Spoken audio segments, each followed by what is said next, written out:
अचानक ओम बिरला से मुलाकात करने क्यों गए अमित शाह? प्रधानमंत्री को संसद की इतनी चिंता क्यों हो रही है? दोस्तों गजब हो रहा है, मतलब गजब का भी गजब हो रहा है। विपक्ष के सांसद हाथ में प्ले कार्ड लेकर अमित शाह का रजिस्टर दिखा रहे हैं कि देखिए 20 तारीख को नहीं आए, 21 तारीख को नहीं आए, 22 तारीख को नहीं आए, 24 तारीख को नहीं आए। और अमित शाह क्या कर रहे हैं? अमित शाह संसद में आ रहे हैं लेकिन संसद की कार्रवाई में शामिल नहीं हो रहे हैं। दिलचस्प खबर यह है दोस्तों कि अमित शाह ने ओम बिरला से आज मुलाकात की है। अब इसको लेकर अटकलें शुरू हो गई कि क्या अमित शाह सोमवार, मंगलवार, बुधवार या बृहस्पतिवार, क्योंकि अभी 4 दिन है संसद को, आज तो चली नहीं संसद, इन 4 दिनों में अपना कोई बयान रख सकते हैं क्या? इस बीच एक बड़ी इंटरेस्टिंग जानकारी है, न्यूज चैनल वालों के लिए बड़ी खबर हो सकती है। Breaking news. खबर क्या है? जैसे दोस्तों न्यूज 24 में पार्लियामेंट कवर करने वाले रिपोर्टर ने लिखा है, संसद में लगातार जारी गतिरोध पर प्रधानमंत्री नरेंद्र मोदी ने चिंता जाहिर की है। सरकार की ओर से विपक्ष से कई दौर की बातचीत हुई लेकिन अब भी सदन नहीं चल पा रहा। पीएम की चिंता है कि अगर हंगामे की वजह से ना तो विपक्षी सांसद अपने क्षेत्रों के मुद्दे उठा पा रहे, ना ही सत्ता पक्ष के सांसद जनता की आवाज सदन में रख पा रहे। ओ माय गॉड, हमारे मोदी जी कितने क्यूट हैं यार, कितने क्यूट हैं, कितनी चिंता करते हैं देश की। लेकिन चिंता करने से क्या होगा मोदी जी?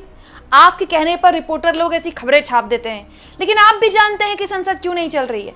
प्रधानमंत्री मोदी संसद में आकर अपने केबिन में चिंता जाहिर करें, उससे अच्छा है मोदी जी संसद में आ जाएं। अगर खुद नहीं आ पा रहे हैं तो गृहमंत्री अमित शाह को भेज दें। गृहमंत्री अमित शाह ओम बिरला से मुलाकात करने जा सकते हैं। गृहमंत्री सदन में भी आ रहे हैं। आज सुबह की वीडियो देख लीजिए, दोपहर 1 बजे जब गृहमंत्री आ जाएं तो प्रधानमंत्री जी चिंता करने से क्या होगा? आप चिंता मत कीजिए ना, गृहमंत्री को भेज दीजिए संसद में। और अगर गृहमंत्री नहीं आ पा रहे तो आप आ जाइए, क्योंकि आप तो इंस्टाग्राम में वीडियो बना ही रहे ना धड़ल्ले से। Back to back Modi ji के इंस्टाग्राम पे वीडियो आ रही है। मोदी जी दुनिया नमान में जाकर अपने भाषणबाजी भी कर रहे हैं, लेकिन संसद में हंगामा हो रहा है, इस पर चिंता व्यक्त कर रहे हैं। मतलब आप खेल देख रहे हैं और खेल यहीं तक नहीं हो रहा है। किरण रिजिजू संसदीय कार्य मंत्री ने आज देश को एक बहुत बड़ी जानकारी दी कि अमित शाह जी तो रोज संसद में आ रहे हैं। मैं बार बार दोहरा रहा हूं, सबसे पहले आते हैं, सबसे आखिर में जाते हैं, जरूरत पड़े तो रात तक रुकते हैं। देश सेवा में अमित शाह लगे रहते हैं। संसद रोज आते हैं, बस संसद की कार्रवाई में शामिल नहीं होते हैं। Home minister of India Amit Shah ji comes to the parliament very early morning and he leaves the parliament complex in the late night. Whole day he is serving the nation, working. Whenever home minister speaks in the parliament, it will be on a relevant issue at right time. You cannot demand that any minister should come and speak on particular day. You can't direct the chair. वाह रिजिजू साहब, वाह क्या बात है। इस हिसाब से दोस्तों संसद तो बहुत सारे लोग आ रहे हैं, विदेशी पत्रकार भी आते हैं, विदेशी डेलीगेशन भी आता है, वहां मौजूदा पत्रकार भी होते हैं दोस्तों। इसके अलावा संसद का स्टाफ भी होता है, आने को तो बहुत सारे लोग आ रहे हैं। संसद की कार्रवाई में शामिल ना होना संसद में शामिल ना होने के बराबर है। संसद परिसर में आकर दफ्तर में नहीं बैठना होता है, संसद के कार्रवाई में शामिल होकर जो आपकी सीट होती है उसमें बैठना होता है। सत्ता पक्ष के तौर पर विपक्ष को जवाब देना होता है, इसे कहते हैं संसद की कार्रवाई में शामिल होना। लेकिन नैरेटिव देखिए कैसे सेट होता है। मंत्री ये बोल पा रहे हैं, मतलब ये बोल पाना भी कितनी हंसी की बात है। वहां जितने भी रिपोर्टर है, किसी की हैसियत नहीं है कि पलट के जवाब दे दें कि सर संसद आने की बात नहीं है, कार्रवाई में शामिल होना इंपॉर्टेंट होता है। संसद में आप आ रहे हैं नहीं आ रहे कोई मैटर नहीं करता। हालांकि इस बीच रिजिजू से ये भी पूछा गया कि भाई ऑल पार्टी मीटिंग का क्या हुआ, क्योंकि रिजिजू ने बात की थी राहुल गांधी से फोन पर। जब कल मैंने आपको खबर भी दिखाई थी तो राहुल गांधी ने कहा था कि भाई विपक्षी गठबंधन के लोगों ने का कहना है कि अगर आपको परिसीमन बिल पेश करना है तो आप एक बार ऑल पार्टी मीटिंग बुला लीजिए।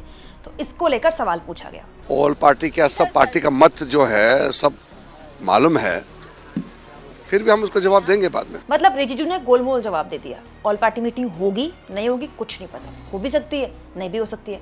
लेकिन रिजिजू ने एक बात बोली कि सबका स्टैंड तो पता ही है, और स्टैंड अब और पता चल गया। आप चाहें तो मेरी आज की खबर देखिएगा, डीएमके ने अपना स्टैंड क्लियर कर दिया, जो कि अभी तक क्लियर नहीं था। डीएमके ने साफ कर दिया कि परिसीमन बिल तो हम उसके खिलाफ हैं। तो डीएमके का जो बल्क सब 22 सांसद थे, इनफैक्ट तमिलनाडु के जो 37 सांसद थे, 37 सांसद थे, उनकी तरफ से अब साफ तौर पर एक नैरेटिव सेट हो रहा है कि ये 37 सांसद तो कहीं नहीं जाने वाले एनडीए के साथ। हालांकि दोस्तों अमित शाह भी समझ रहे हैं कि लगातार उनका संसद ना आना राजनीतिक तौर पर उनकी छवि कोई मजबूत नहीं कर रहा है। आप देखिए जब आज वो संसद आए तो अमूमन अमित शाह जब आते हैं तो वो मीडिया के लोगों को नमस्ते करना, एक अभिनंदन स्वीकार करना, इस बार वो निकल गए, चेहरे पे एकदम सीरियसनेस थी, पता चल रहा है अमित शाह को। अब ओम बिरला से मुलाकात करने गए हैं तो क्यों गए हैं? क्या ये बोलने गए हैं कि सोमवार को मुझे बयान देना है, तो उसके लिए मुलाकात क्या करनी, वो तो ऐसे ही बयान दे सकते हैं अमित शाह।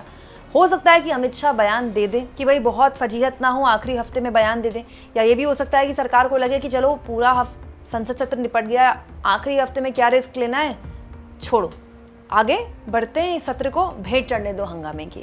अब दोनों ही मौक़ों पर, दोनों ही मोर्चों पर जाहिर तौर पर ये जो नुकसान है वो देश का नुकसान है, क्योंकि जैसा कि हम सब जानते हैं कि हर दिन की कार्रवाई में लाखों करोड़ों रुपए खर्च होते हैं संसद की, बहुत महंगी होती है ये कार्रवाई, हर एक मिनट टैक्स पेयर के पैसे से होता है। तो ये होता ही ना अगर सबसे पहले अमित शाह आ जाते। एक्चुअली में सरकार ने मामला बढ़ाया, 20 तारीख के बाद किसी भी दिन अमित शाह आ जाते और बयान दे देते और मामला रफा दफा हो जाता, विपक्ष हंगामा करता रहता, लेकिन सरकार कह देती कि देखिए हमने तो बयान दिलवा दिया। लेकिन इस मामले को इतना लटका दिया ना सरकार ने, पता नहीं उसकी क्या रणनीति रही, या वो कंफ्यूज्ड रही, या उसने बहुत हल्का आंका मामले को, जिसकी वजह से ये रायता अब गया है फैल। अब देखते हैं अगले हफ्ते रायता सुलटा पाती नहीं सुलटा पाती सरकार, लेकिन फिलहाल जो स्थिति है उससे साफ पता चल रहा है कि सरकार के लिए, मतलब सरकार ये सोच रही थी कि जंतर मंतर वाला एपिसोड खत्म हो गया है, लेकिन ये एपिसोड अपने आप में पीछे के कई लंबे लंबे एपिसोड लेकर आया है, जो मतलब काफ़ी लंबे हैं। ये सीरीज़ अभी लंबी चलेगी। दोस्तों एक पक्ष ये भी है कि मोहन भागवत ने अचानक से जेन ज़ीज़ को मनाने के लिए एक बहुत बड़ी पहल कर दी है। उन्होंने कह दिया है कि जो जेन ज़ी है वो तो मौजूदा पीढ़ी से भी ज़्यादा देशभक्त हैं, उनको एंटी नेशनल नहीं कहा जाना चाहिए। अगर वो कोई सवाल पूछ रहे हैं तो वो चिल्ला रहे हैं तो उनको सुना जाना चाहिए, उनको कोई तकलीफ़ है तभी वो चिल्ला रहे हैं।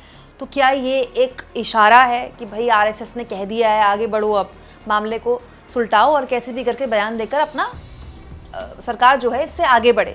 और हम लोगों को भी ऐसा देखना चाहिए कि अगर जेनजी चिल्ला रही है तो विरोध के लिए नहीं चिल्ला रही, कुछ तकलीफ है इसलिए चिल्ला, बिल्कुल उसको ठीक करना चाहिए।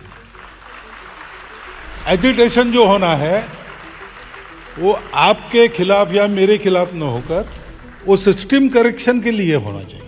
ये भी एक रीजन हो सकता है भाई, कल ही RSS की तरफ से बयान आया है, आज अमित शाह ओम बिरला से मुलाकात करने पहुंचे हैं, कुछ भी हो सकता है। लेकिन RSS के बयानों के भी कैसे विश्वास करें? 3-4 दिन पहले उन्हीं के RSS के एक बड़े नेता नंबर 3 नंबर 4 के नेता बोल रहे थे कि ये तो पूरा जंतर मंतर एंटी नेशनल से भरा हुआ था। आपको क्या लगता है दोस्तों, इस पूरे कंफ्यूजन में सरकार कहाँ फंस गई है कि अमित शाह को ओम बिरला से मुलाकात करना वो कर पा रहे हैं, प्रधानमंत्री अपने केबिन में बैठकर चिंता व्यक्त कर रहे हैं, लेकिन वो संसद में नहीं आ पा रहे। दोनों में से दोनों नहीं आ पा रहे।